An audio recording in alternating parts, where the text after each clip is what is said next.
Namaste and welcome, beloved mighty companions. Thank you for jumping on the rocket ship with us. Straight up. What a great message Jesus is sending. This is the happy news. No way to go but home. And today we're watching Apollo 13. And you can think you're watching it about a failed mission to the moon. When you really watch it, you'll see that Jesus showing you he's going to give everything you need to return home.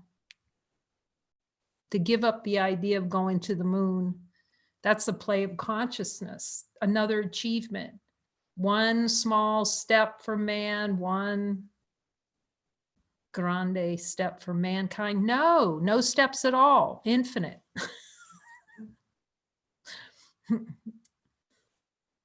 Just see what has no steps. Does infinite light have a step to take to be here?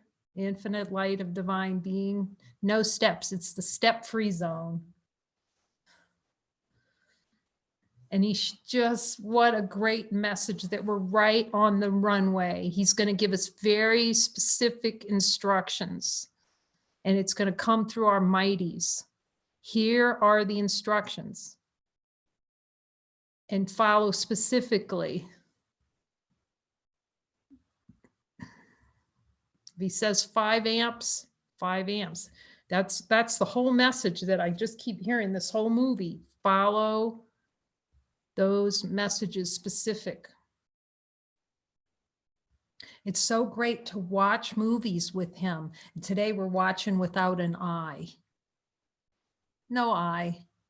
See, the minute that idea of an I arises, it's going to feel relative. There's an I and a me, and then there's a you, other.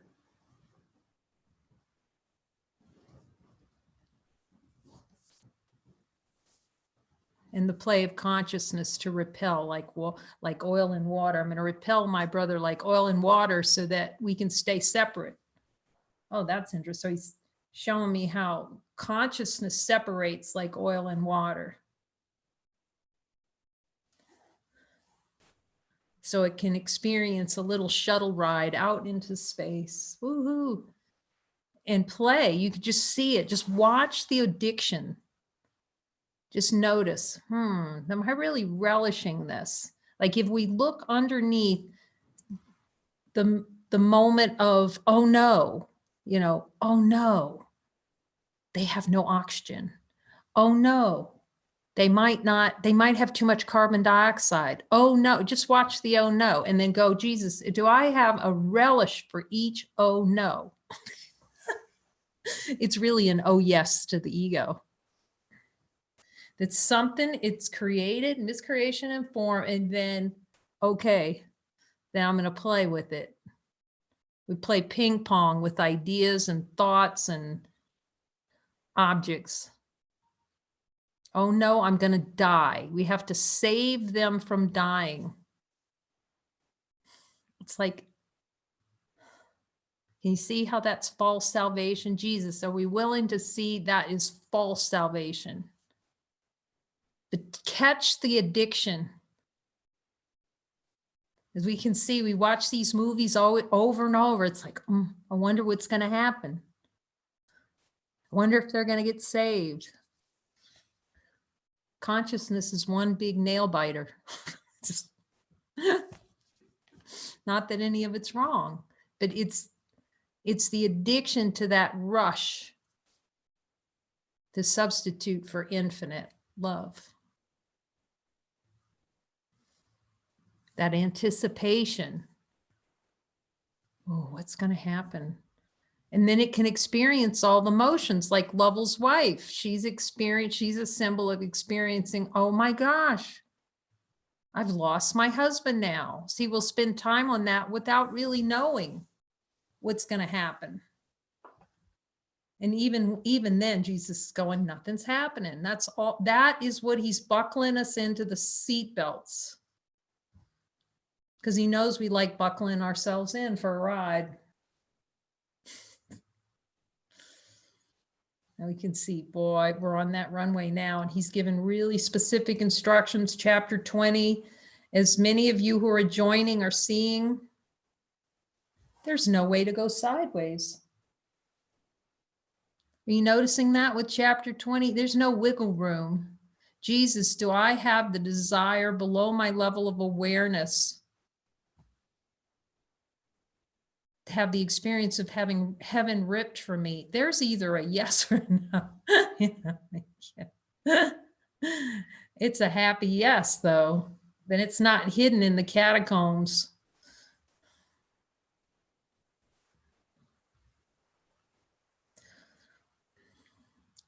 Jesus is saying, you don't have catacombs, but you like pretending like you do. We can ask him, Jesus, do I like having these little catacombs, the hidden little pockets of the no to infinite light? So it's really, really joyful to watch these movies in a whole new way with him, where he's showing us the relishing, how we love to get involved in the amusement park ride. Oh my gosh, and isn't it terrible? And they might die, and how do we save them?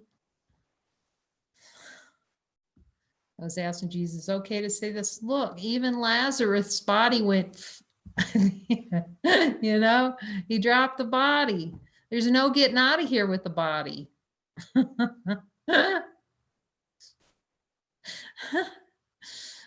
So it's hilarious how we have to see the insanity of this, really. Let's look. History leaves the clues. Every clue we need is in the pretend that there's actually history. Thousands of wars fought, and you know, die. And we're going to make the world a better place and prevent death. Now, you show me one being floating on this earth. There might be one. I can't say for sure. It doesn't seem like there are many that are outlasting the 125-year mark. And that's the fight. The fight is to try to keep the idea that a body's real and that we can last longer. We go get an engine tune up like our car, it's going to last longer. We can even see it with cars. The models change every couple of years, and those go to the junkyard. Everything parallels. It all parallels. Fashions come in and out, and we wear those dresses and we put them in the closet and give them to Salvation Army. And we mourn over the loss. I know they're closed. I mourn, you know, I have to decide between this pair of pants and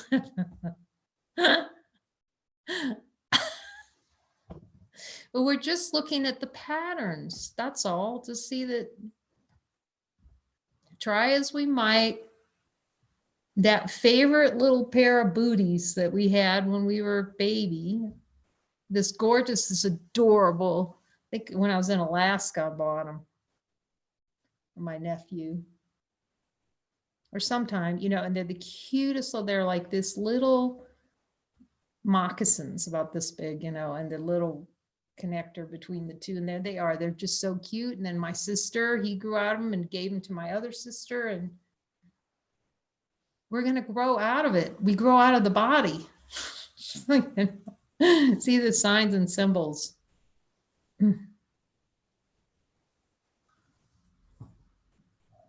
That it's the fight to keep the idea that we can save a body, prolong the time in a body. Let's just ask Jesus, can we prolong the time in a body? Do anything to prolong the time in a body?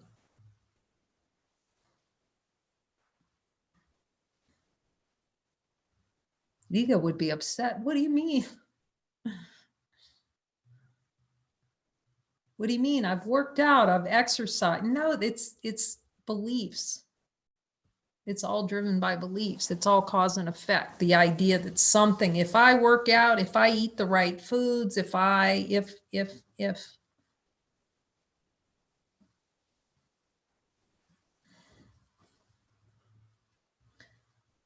We have to see that salvation never comes with a body package.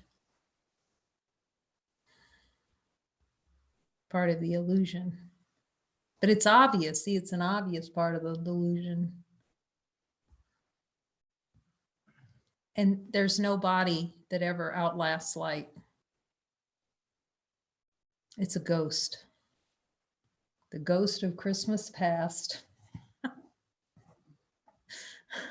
It's Casper the Friendly Ghost. Until we put the name of an ego and put all the investment in the ego, then it's not going to be a friendly ghost. It's a beast. Jesus turns us into Casper the Friendly Ghost. So we're not like the ghosts in Ghostbusters, you know. We're not living with those kind of ghosts inside.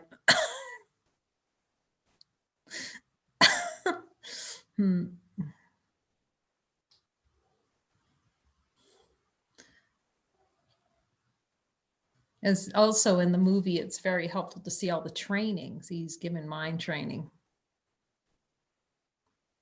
He's just delivering it out. We've had all this mind training, the seeing that we're light, and then stay as the light, and all will be well.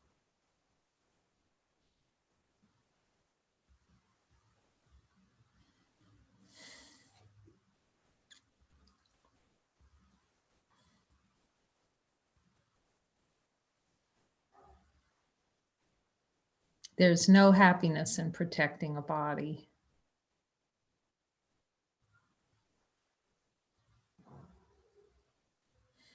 Ask Jesus. Building a better body. The movie is Apollo 13.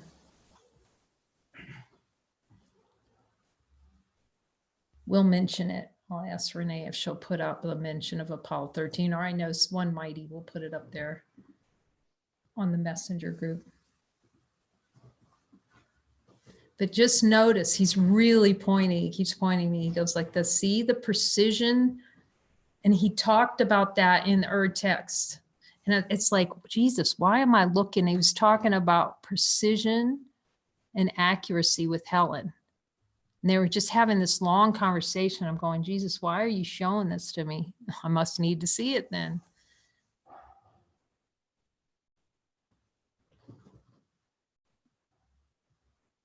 To be precise. Because he's going to give us precise, direct instructions, just like that Apollo mission. He's saying, you must follow me with that level of precision. That was for me. You know, some of these things really seem arbitrary. Now I see how helpful they are to start going to them. Really, every decision. Do I buy a Coke?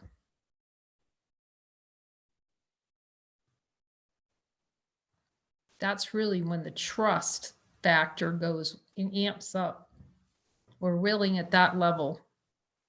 At first, he says, you know, the ego can get involved in that. Well, you're not listening every second. When the mind is ready, we have that relationship. We've seen that consciousness has worn out its welcome.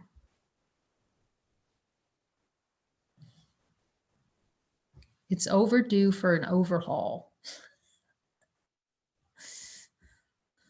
We can just watch all the war movies and see the attraction and the how we like to be hunt and hunted, play the hunt and the hunter and the victim and the victimizer.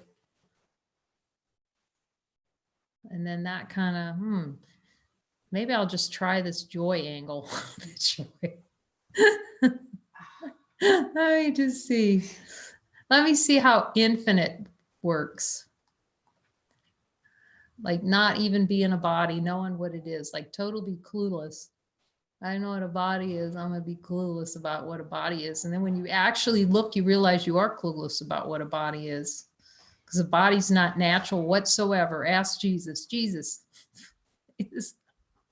is a body...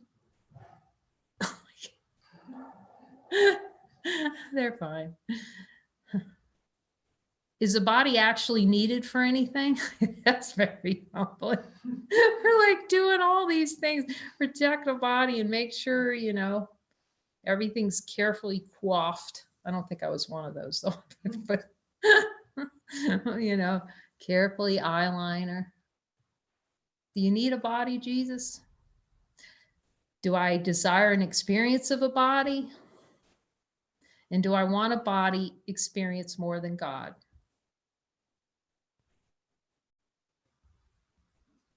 So I can pretend like I'm in a little space capsule and have little space adventures.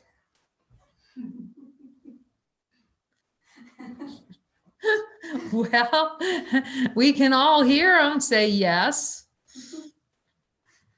But it's the reminder not to take the space adventure so seriously. We know we're infinite. Jesus, do I know I'm infinite? Ask him. Do I already know this and I'm pretending like I don't know? Because you want the adventure of waking up. Ask him, Jesus. Jesus, do I desire an experience where I whinge and moan the whole way to seeing that I'm light? That's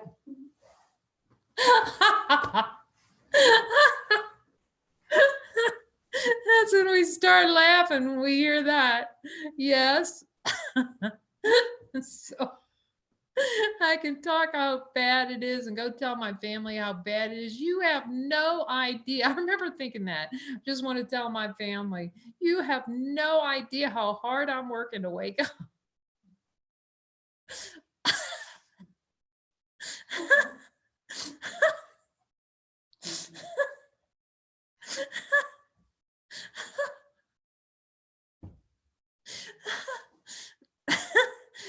The whole point of hearing Jesus's voice and following is to make it easy. That was so great in chapter 20 because it was right here, right? I couldn't hide from it anymore.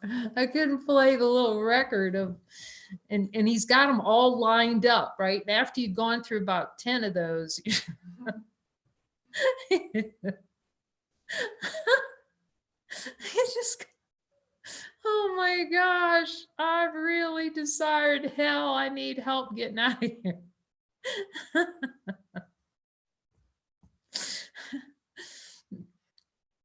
Man, I'm just relishing every one of these, Jesus.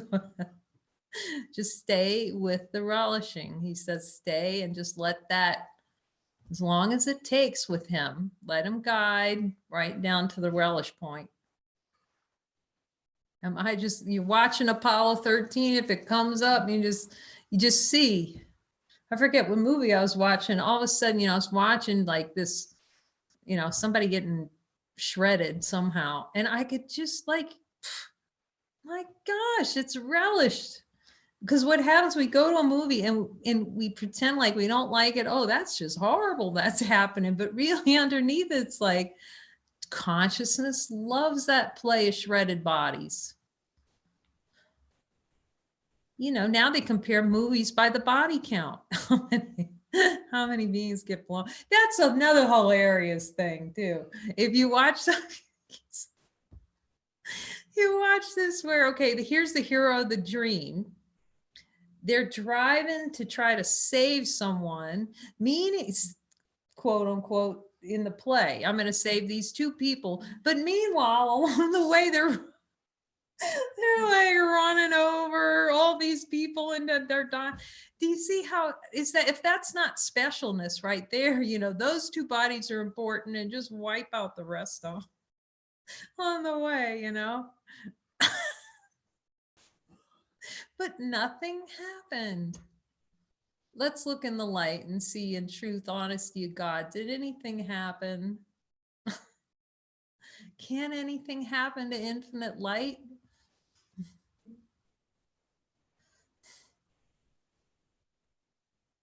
He just says, yet you must follow those instructions. Boy, he's really going for that truth.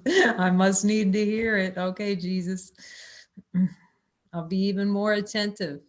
Will you remind me even more and make sure I'm like right on the He says that's the fastest way.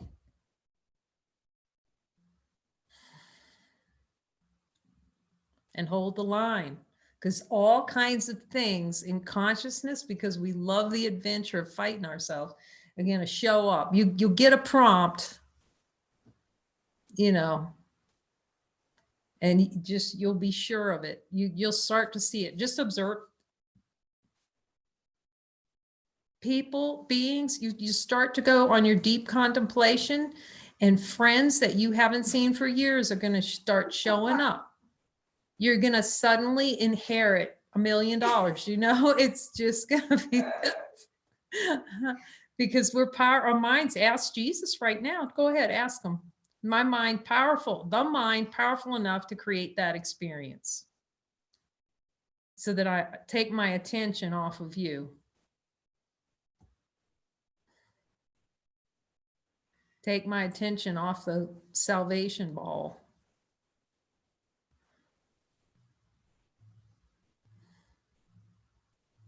We have to be so true. That's why he's bringing us together, to be so true to the mission. And we cannot be an armchair Jesus. No, and no, and no. Cannot do it alone. Ask him. If for the fast way, and if for a couple of eons of suffering, we could keep doing it. But the fastest, most direct way is with Mighty Companions, full-time looking. Really look and look and look. You can ask them, so you can hear them tell you. But the ego is going to avoid that, because it's going to avoid, it wants to stay as far away from a brother as it can. Okay, I'll let him come a safe distance and talk to him over the phone. See, it has its little safety pockets. And just ask him, Jesus, will you show me how I'm using my life, my little safety zone? Will you show me where that is? Because when we're really willing to see our safety zones, that's the only way we'll discover we're really safe in him.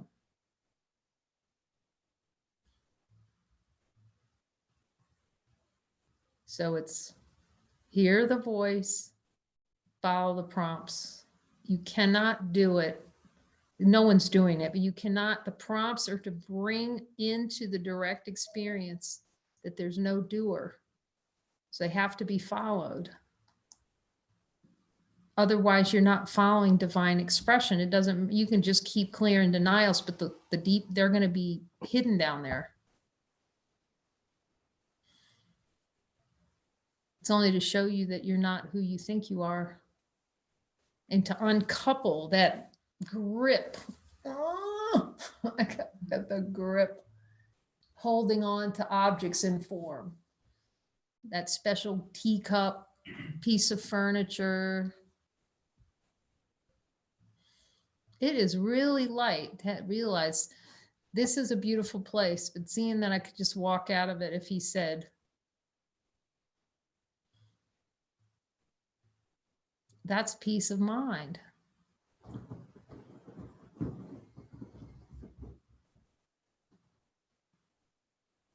See the beauty of like a being like Muji, or, you know, he loves, I mean, what an expression. He loves the Sahaja, and he loves sharing his home with 600 people. And no matter what he's doing, I mean, they almost have to start having rules, because of course he's like a magnet and all these beings come over to him everywhere he goes on the land, so he can hardly move in there. But it's just a beautiful symbol of devotion. Like he's devoted it's joy, it's expression of joy, and he follows that. So you just start following that. And I'm asking Jesus, can this be overemphasized? He says, no, you do not know what happiness is. Because of the way that consciousness works, to be a doer and think that doer is happiness and being in control is happiness, that little trick play in consciousness, the only happiness is identity, and the doer is made to obscure it.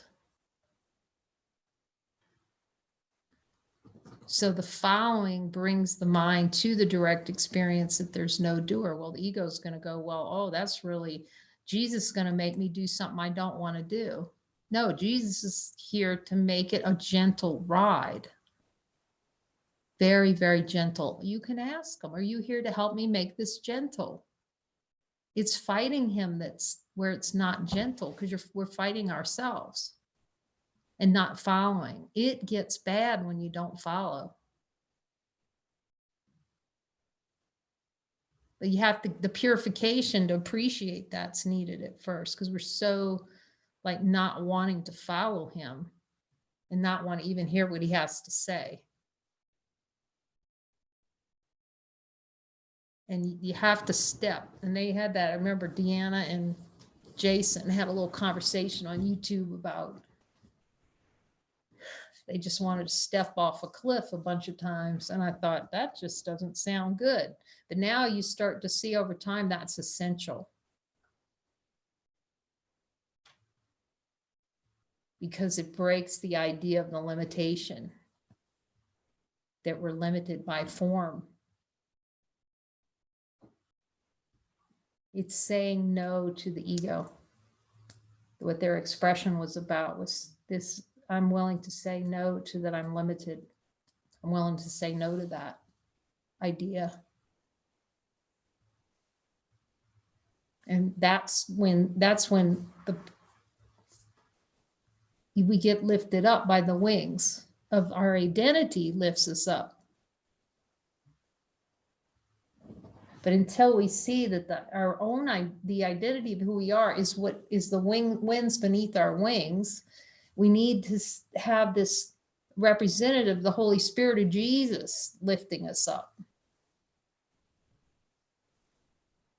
The part of ourselves that knows it's all a little trick, self-delusion.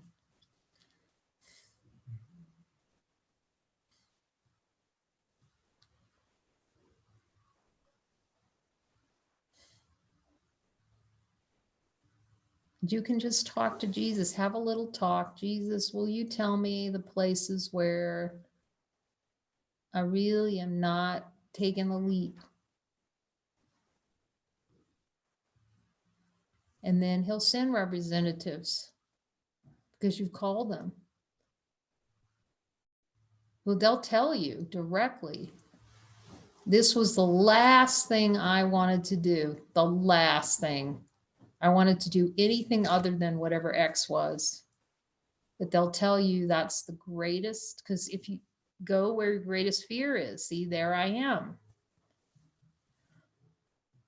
But they'll tell you the greatest benefits came.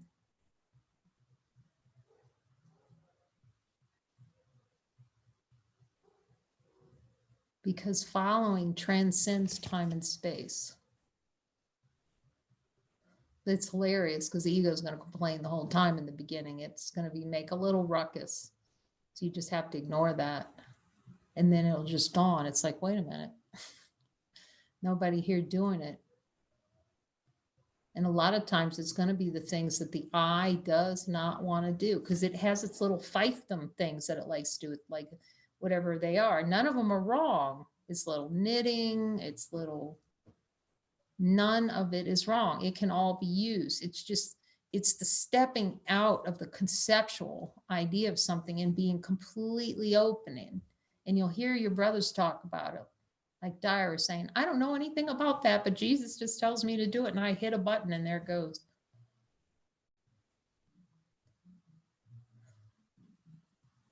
And you won't, there'll be so many assignments, you won't have a clue. And don't think about it too much, really. I think if I had spent any time too much thinking about this or what this was going to be like, I would have probably run scared into the night. You know, I had to really, I was like, trusting Jesus, because as soon as I saw the electrical boxes, we got in here, it's like, you know, I had to go to Jesus. So I worry about this, the wiring system. And of course, one of the beings who who bought this, he says, yeah, one of the first things you have to fix is the gas line, you know, and I think we had a gas leak for like, this is really an advertisement. It's fixed now, but we had a gas leak in the stove for I think first 3 or 4 months. We couldn't find where the gas leak was.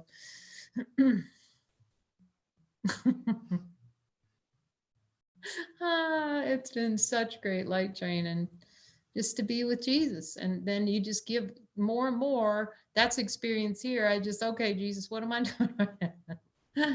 And you see your life's not yours anyway. You thought it was. It's like, Jesus, where's my me time? Who's saying that? The happiest day when you don't care if it's Saturday, Sunday, Monday, Tuesday. Remember that Sunday night dread? That boy in consciousness got to go to school tomorrow. Got to go to work. Oh, yeah. I mean, you're just dragging yourself because you think you got to go to work tomorrow. Or then at the end of a vacation. Now, this is a setup. It really is a setup. Come on. We're like so setting ourselves up.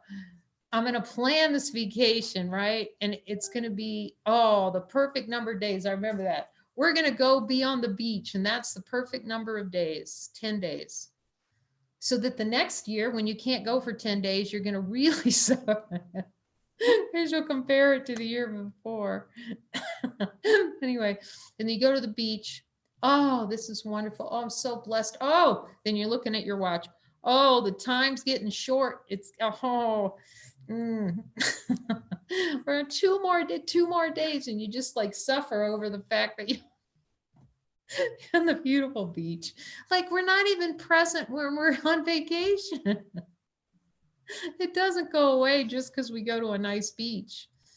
And then, your head's hanging, you just dragging. Why do we have to go, Mom? That's because it relishes the experience of loss. To perceive that the loss is leaving, no longer being on vacation, and then having to go back to work. You can ask Jesus.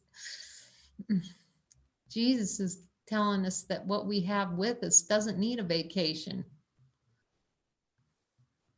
It's on permanent joy cycle. It's so fabulous to be reminded of that by Jesus when we were watching Persistence of Vision, and the doctor's going, you've just got to go and take a break. I'm ordering you to go take a little break and go on to the holodeck and watch a movie on the holodeck, a 3-dimensional fantasy on the holodeck. That's what we think a break is. So what we do is we take one holographic image, and then we turn it in for another one that we think will be better, to obscure all the joy and love of the Father. Is that what we're doing, Jesus? Oh, the holodeck of hell. And he's really showing the way. So again, chapter 20, he gives instructions, we follow them. Joining sessions, just follow them. Specifically, he's saying, I'm just giving you the most direct course lessons. Become dedicated to following. If he says, and you're doing the course for the first time, he says jump, you go, how high, Jesus? 5 minutes on this session, 3 minutes on this session, you just do exactly what he says. And then you can observe all the times you want to make exceptions. How many times you go back to God and say, I've got a better idea. We can just start to notice, Jesus, I have a better idea. How about this? And then we'll go and try to negotiate. Well, what about this date, Jesus? Or I'm not really liking that date so much. It's not working out for me. Can you give me another date? No, if that is, that's saying yes to that's saying no to ourselves. That is saying no to perfect happiness. You can ask them. You can hear it. So it is really helpful. It's beautiful the way the beings are starting to join to really hear deeply together. And if you're going to do that, then go to a being that is not afraid to be clear and has said no to the ego a bunch of times. That's helpful because you know they're not going to be tilted. They'll be the representative of your mind of no sideways. But see, we don't usually go to those. Consciousness wants to go to the reflections that are going to agree with it. I know I did the same thing. I remember I had to join with Suzanne. I didn't see that. I was just like so terrified what she was going to say, what was she going to tell me to do.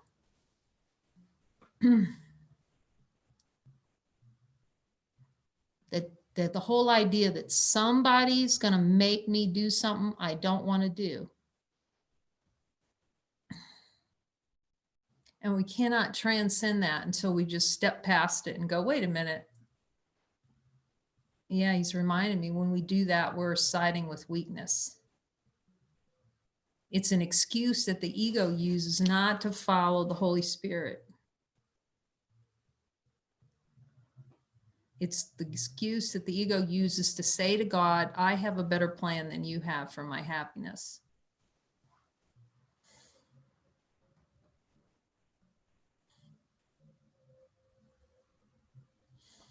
So yeah, sometimes we're going to, not follow. You don't see that you're not following. I can just remember specifically when I was in Jerusalem, I followed it a lot. But I got an invite to go to Bethlehem and I didn't go. Because I was afraid to get on the, that play. And you just have to get to the point where you say, nope, I'm going. That's placing a high value on ourselves as divine beings. And really not knowing and admitting we don't know what happiness is. Because as I've said before, for the experience here on that trip in Bali, I've talked about motor scooters were just really not near. I wouldn't even make if you had a bucket list, like 1,000 items long, like a motor scooter, a motorcycle, those things, and without a helmet too.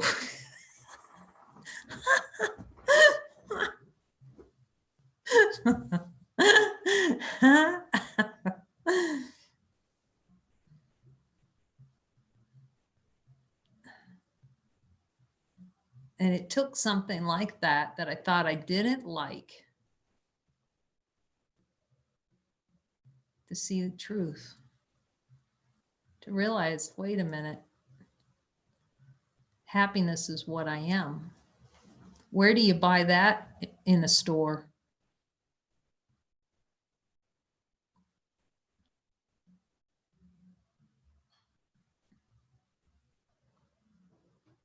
Happiness is identity.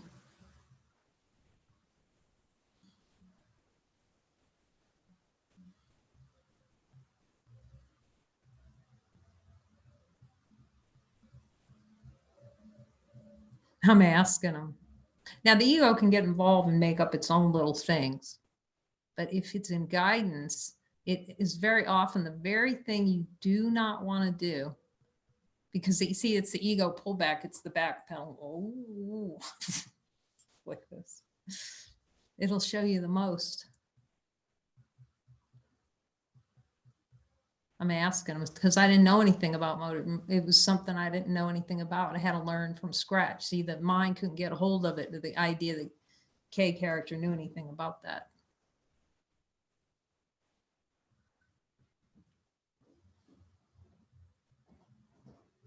It takes you outside of the reasons to do something. The ego has its little reasons, but the little reasons are the limitations on the experience of infinite love. And Jesus, you discover very quickly when working with Jesus, experiencing, he has no reasons. We have no reason whatsoever to be a divine being, so we don't need a reason to do anything. But the play of consciousness comes in later and goes, I'm doing this because, so it can have a limited experience of itself. So it's very helpful to see Jesus doesn't have reasons, because we don't need a reason to be divine. We're already divine. That's helpful. Thank you so much, Jesus. Thank you, beloved mighties, for joining with us and bringing your holy light to shine and remind us of who we are, your divine perfection. We're grateful.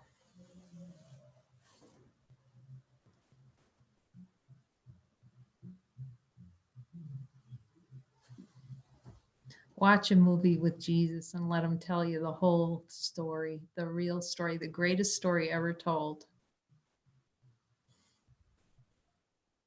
Amen.